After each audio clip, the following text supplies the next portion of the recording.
One of the cool things about doing this weekly conversation would be the people I get to meet. Thoughtful, smart, creative, entrepreneurial. They drop some serious knowledge. Now, another cool thing, it's when people who listen or watch the podcast email me with an idea. Well, one of those emails led to this week's conversation. Hi, I'm Dave Price, and this is the American Farmland Owner Podcast. Tim emailed me. He was looking at a property and he wondered about whether it makes sense to buy farmland with wind turbines. So that's why I invited Dr. Dave Muth to join us. Now, Dave is a mechanical engineer by training. He's also the director of capital markets for People's Company. Wind is one source of renewable energy that he's watching. All right, Dave, so if somebody stops you and says, Dave, or in your case, Dr. Dave, good time, bad time to be thinking about wind, how simple, how complicated is that question for you? It's pretty simple for me. And there's a couple of barriers, a couple of hurdles to get over. You want credible developers with a track record that are associated with the project. And that's not hard to kind of get your arms wrapped around. And, we've got an energy management team that has worked on trying to build those relationships. And so we've got a little bit of transparency into that marketplace. But wind is a straightforward value add, in my opinion. That's not to say that there isn't a subset of landowners that feel very strongly that they don't want anything to do with wind. And, in my farm in north central Iowa, you drive around up there, there's plenty of signs in driveways that say no more wind farms. So there's certainly a contingent there, but purely from an asset value, an income stream basis, and a limited disruption to the core ag development, we are in favor of wind, generally speaking, for our assets if it's a part of strong and stable projects. That wind opposition is so interesting to me about whether that is truly authentic and organic, or do you have some folks being whooped up by, let's say, wind competitors who don't want wind in the overall piece of the energy pie here, Yeah, it is super interesting, right? There's a little bit of it feels like it may be kind of a product of the political environment that we're in, where things tend to be perfectly bifurcated in terms of good or bad. There's certainly very real issues associated with renewables being a large segment of the electrical grid, right? There's very real engineering issues. I have no doubt that there's people that just don't like the visual effect, right?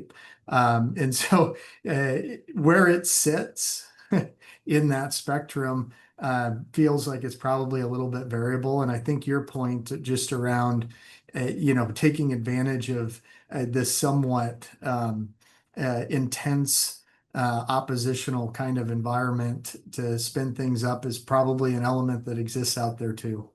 It's funny you talked about that some people just don't want to see it, which is undoubtedly true.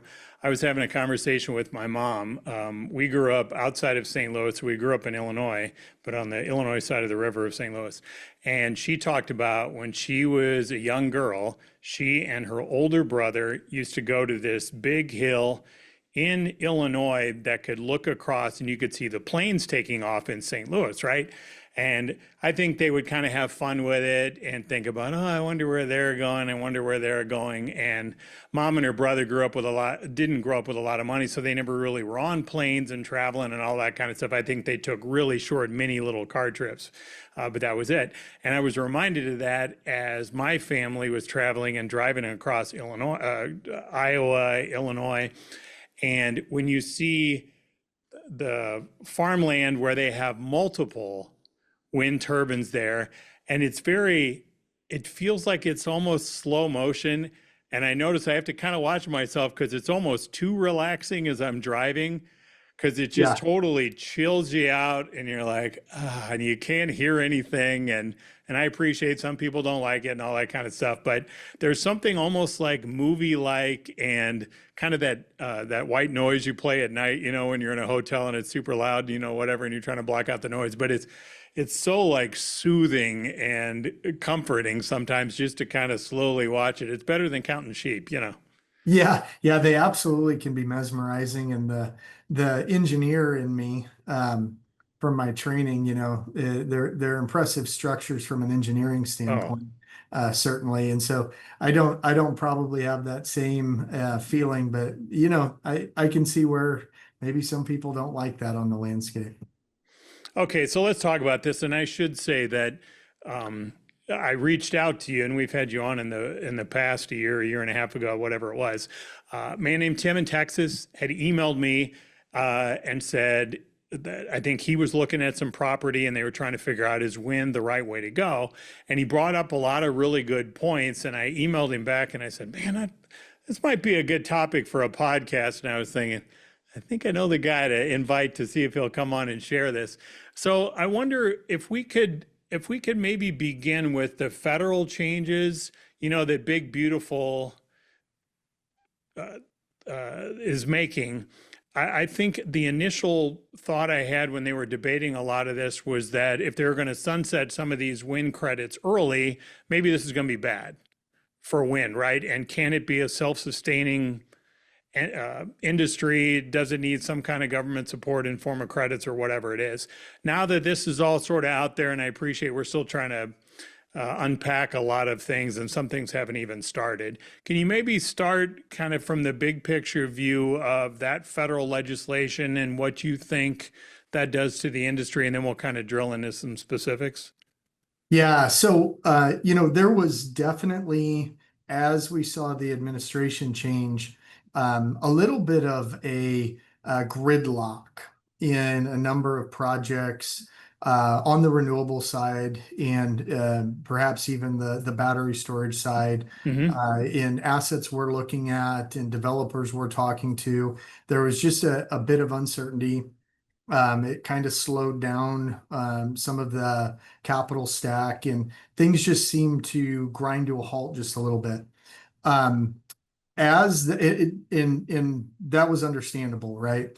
As we got the big beautiful bill out, and I'm certainly not the expert on the specifics, and I believe there's still some rule writing that has to Yeah. happen. But generally, the perspective is that the renewable sector came out of the big beautiful bill in a little bit better shape, from a tax credit. From a sort of unlocking the investment and getting some projects moving forward again perspective. I think there's still going to be a little bit of sorting out of the real players versus folks that maybe weren't as well capitalized within some of the development infrastructure. I think there's also some sorting out on how this ultimately all ties into the whole data center sort of AI world. And it makes sense. It's a little bit speculative on my part, but generally speaking, there seems to be a real momentum around leadership in the US saying, hey, we've got to lead on AI. And that means that we're going to have massive data center development. And that means we're going to need a lot more energy.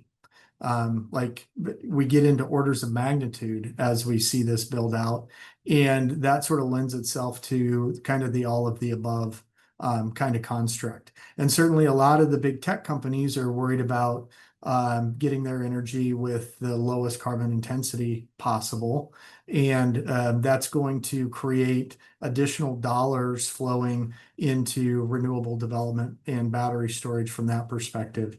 And there's a whole nother range of, making this happen in terms of modular nuclear, all sorts of interesting things that are coming out there. But What I would say is where we sit right now, our feeling out, working on farmland deals and talking with energy developers and seeing how things are going. The gears have started moving a little bit more, and there's a little bit more clarity than there was in the window from the election up until the big beautiful bill made its way through. And what do you think changed? I know you weren't in there in the congressional deliberations, but do you think that it was more likely some of these members of Congress who are in the higher wind producing states saying, whoa, whoa, whoa, let's not kill it, kind of fighting a little bit? Yeah, that's where there's a real tension, right? If we think Hmm. about the red-blue map, Yeah, right, of the country, a lot of the actual economic impact happens in red in the counties, red, red yeah. areas, and that creates a little bit of a tension from a political standpoint. And it certainly feels to me like that's at least a significant element of how we got to where we're at. Okay, so as somebody is looking, let's say that you're either looking to buy a property that doesn't contain any, or you're looking to add to your existing property. What kind of things, what's that checklist of things that you need to consider? Yeah, so when we're evaluating acquisitions for clients, one of the boxes that we check in terms of that analysis is what's the transmission infrastructure? Where are the substations at? Where are the large transmission lines? And where do we sit relative to existing renewable projects? And I would say our clients as financial buyers, um, like wind, right? And that's a theme that you can sort of see when you just sort of look into the landscape on where do we see more value created when those revenue streams are there. It's driven by the financial buyers, right? They value the cash flow, right? It really does work into a financial equation. So we're evaluating how does that energy infrastructure and that transmission infrastructure set related to a property. And then if we see or get some hints that there's some projects underway or there's some developers that are kind of checking into certain areas, we'll tap into our network that we work pretty hard to maintain around, hey, what's going on with potential projects here? And that does provide a little bit of a value add, and certainly at a bare minimum, a little bit more motivation around individual assets. Now, you can't very often step back and say, hey, there's a project that's in some phase of initial design, and I know that a particular farmland asset is going to get a wind turbine as an example, right? There's a lot of engineering that has to happen. There's a lot of moving parts to that. But it is sort of a sorting criteria and getting the information that you may be in that kind of range where you can get that additional cash flow stream as an opportunity. That's a motivator in terms of a transaction that if you feel good about it strictly as a farmland transaction. Okay, so how do you handle it then when you're talking to somebody who might be the only one in that area who's thinking ahead in wind and that necessary infrastructure that you really recommend is not there yet? How do you handle that? Yeah, so that's a great point, and trying to think about project expansion where there has to be a lot of capitalization of the substations or Hmm. extensions of 345 kV lines or other transmission infrastructure. That certainly puts a longer time horizon and a bigger level of uncertainty around whether there's ultimately going to be a project in that area. And I think at that point, you start to look at it very specifically as just a farmland transaction, as opposed to something with a reasonable likelihood of that value add. You talked about early on in our conversation about, some people don't like them, they don't like to see them. What have you noticed, maybe just more anecdotally, but for these local jurisdictions that are banning any additional construction, Has that impacted folks who already have it and were looking to expand on their land? Has that shut that down as well, as a barrier? That's a great question. I don't have a lot of experience around that specific issue. Certainly, if there's regulatory burdens that are put into place, there's plenty of areas where developers can go Hmm. to that they don't have to necessarily jump into some of those battles. That it feels like right now, particularly as we're seeing those gears really start to turn again in terms of projects moving forward. My intuition would be that they probably, at least right now, steer clear of trying to do more work.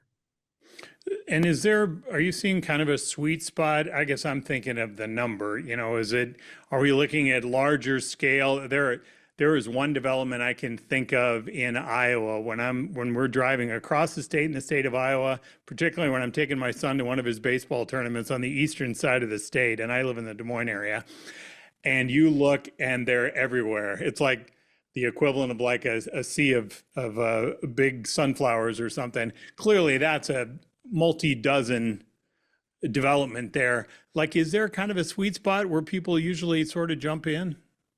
Yeah, in terms of size and Hmm. scale. Hmm. Yeah, so certainly um, close to the use, right? And there is a logistical element. Once you get electricity onto the grid, obviously it moves a lot easier than goods, Sure. traditional goods. But there is an element of being able to have this scale with the use from an engineering standpoint. The really interesting dynamic, thinking about that question long term, and we're in a different political environment than when we did this analysis, but we were pretty curious around, okay, and we're back into the Biden administration now.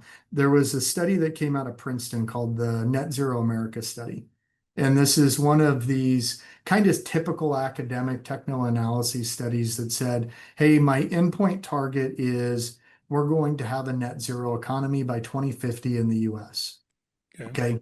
And then they start working backwards in terms of decarbonizing the economy and, of course, the energy infrastructure, the transportation infrastructure, manufacturing, all of those moving parts fit into that. And they're going to keep moving it backwards and grabbing the next cheapest ability to decarbonize. Hmm. And when we look at the power grid, they have in that techno-economic analysis a projection of what it would take from where there's wind resources or solar resources, et cetera, and what we would see actually hit the landscape.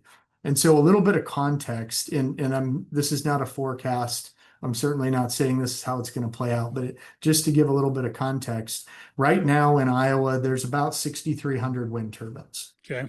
across the state. And like you said, as you're driving across I-80 or up and down 35, feels like they're pretty regular. You encounter them Yeah. pretty regularly. So that 6,300 by 2050 in a net zero America would be 48,000. And so at that point, you basically wouldn't go anywhere in the state without seeing them Sure. if that Sure. actually happened, right? And you're going to start to see, you're continuing to see the data center build out. You're continuing to see more and more battery storage that's helping sort of moderate the intermittency of the renewable power. And that's going to create some opportunities to think about access to land, even more so than where those end uses are. And it'll expand that envelope on where it makes sense for developers to put the projects. And another thing you have to think about, I suppose, is kind of your longer term view. Whether you're staying there, you look to sell, maybe it's relatives taking over, whatever. If you want to build a home on the property, right? I mean, that's a factor you have to consider. Yeah, absolutely it is. And that's going to come back in some degree to those sort of personal preferences that we were Hmm. talking about just a little bit earlier as well. What else do you have to think about? Well, one thing that we've done some work, we've had clients that have had offers from developers that they're kind of thinking about it. I'm thinking of one institutional fund with a big asset in South Dakota, and they ultimately will need to do a disposition on that asset because it's a fund with a term. And they're asking the question of, okay, what does this really do to the farmland values? Yeah. And so we've done some work, and this work's a little bit aged, and it's sort of imperfect in terms of identifying those comparables. Because candidly, when we think about, while it feels like there's a lot of wind out there, it's still not that high a percentage of the farmland that actually has turbines on it.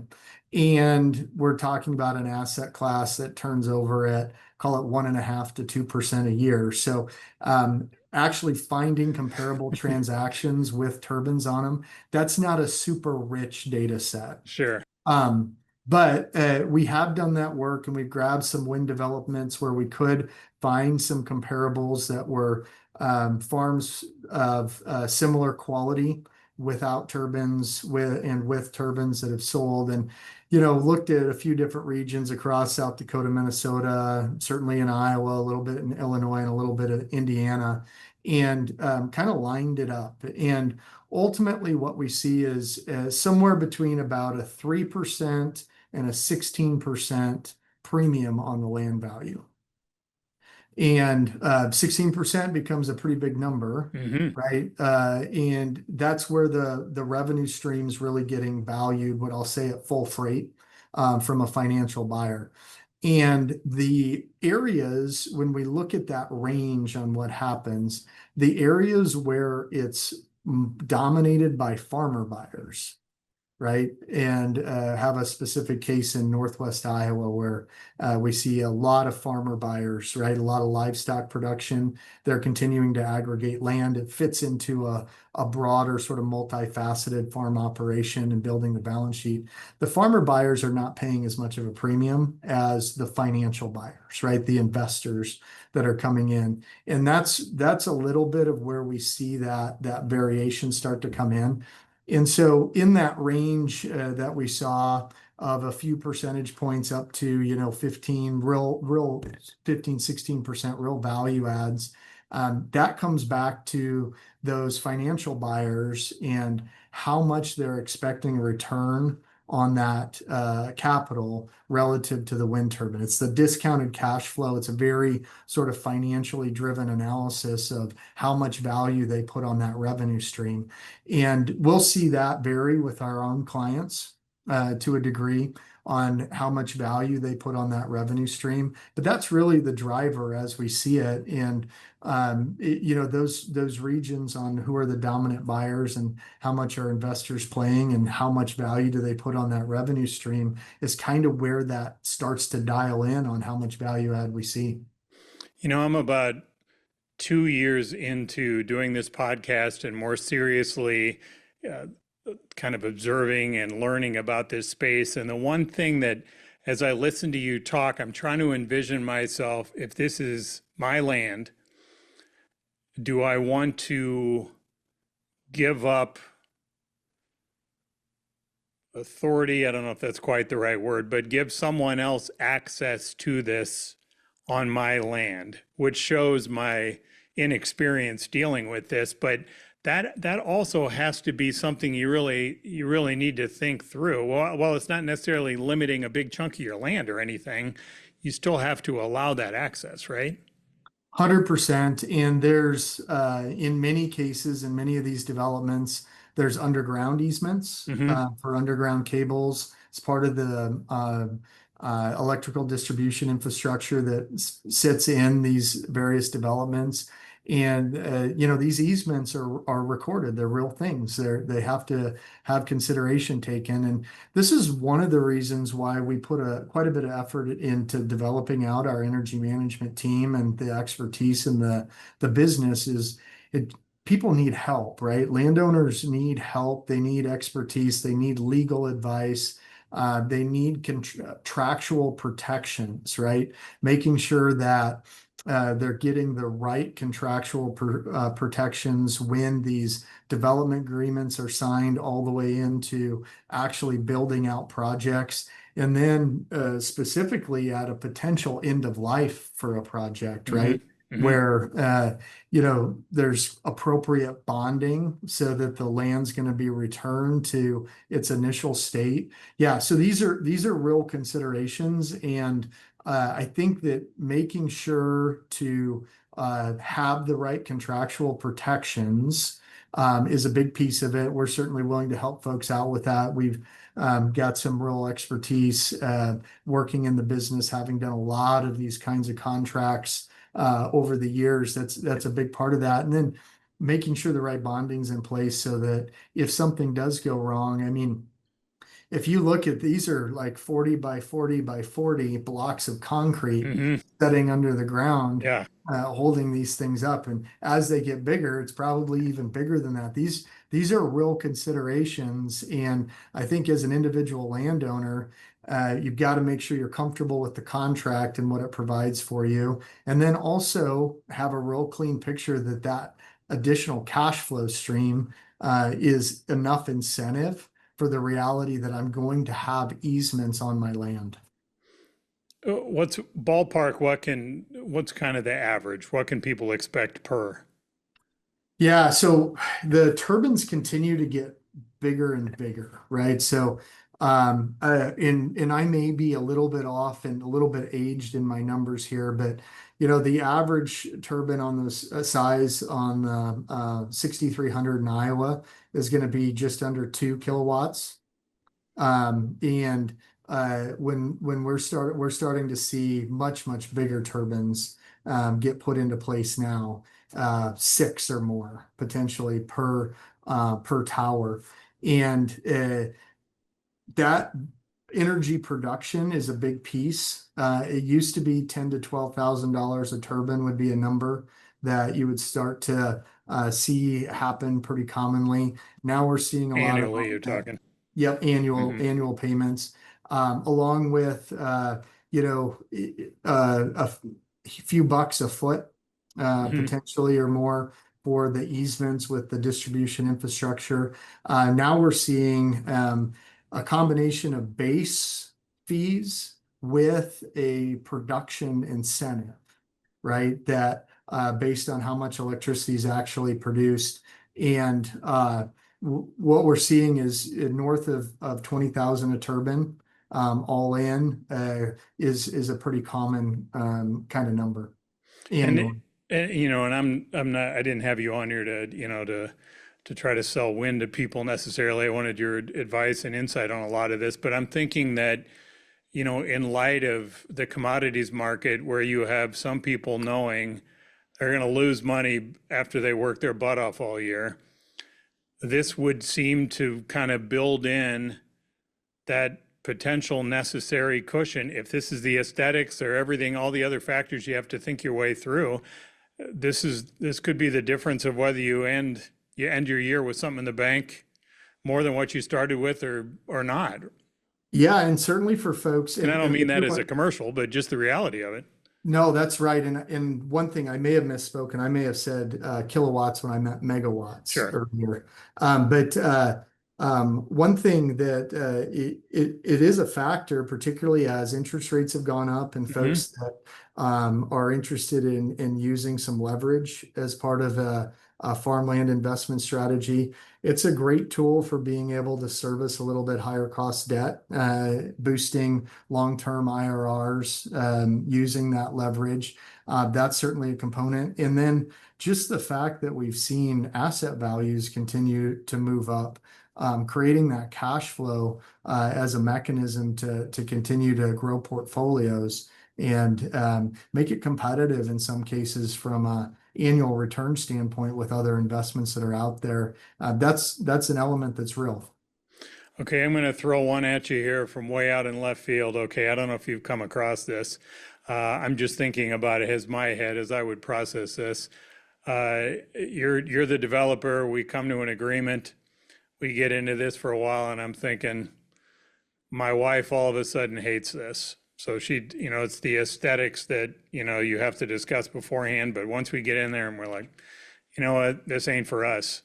Is there any way to get out once you're in? Well, once you've signed the development agreements, you're pretty limited Yeah, I on figured. the outs that you can have. Um, Now, what we have learned is when you're working on these agreements with the developers, they have templates, right? And they Mhm. have boxes that they need to work within, but the individual negotiation is landowner by landowner. Hmm. And so you can make asks for certain rights or certain things that you may want. And it probably is a component of how important your particular piece of land is for a specific project Hmm. on how far they're willing to go. If it's not particularly important, let's say maybe it's on the fringe, maybe they don't even know for certain that the project's going to ultimately make it to where your land is. They're going to be less likely, in our experience, to make concessions. The notion of asking for an out, at certain points within the contract, that would be one that we'd have to run that by some of the folks we work with to see if they've ever gotten that one to go through. Told you I was going to come out of left field, and I figured it probably wasn't very common, but in case folks are really kind of evaluating the entire situation, maybe something to think about. You bet. Dave, always appreciate catching up with you. Thanks for all your insights. I know you travel all over the country and have had, I can't even imagine how many conversations about wind and every other form of energy out there. So really appreciate the perspective. No, thank you very much. Anytime, Dave.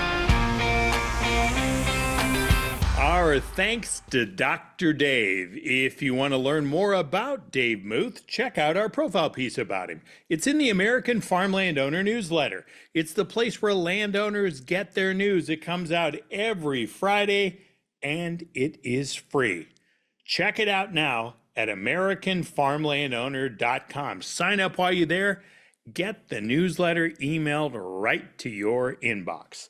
Thanks for joining us this week for the podcast, and thanks for caring about the future of our farmland.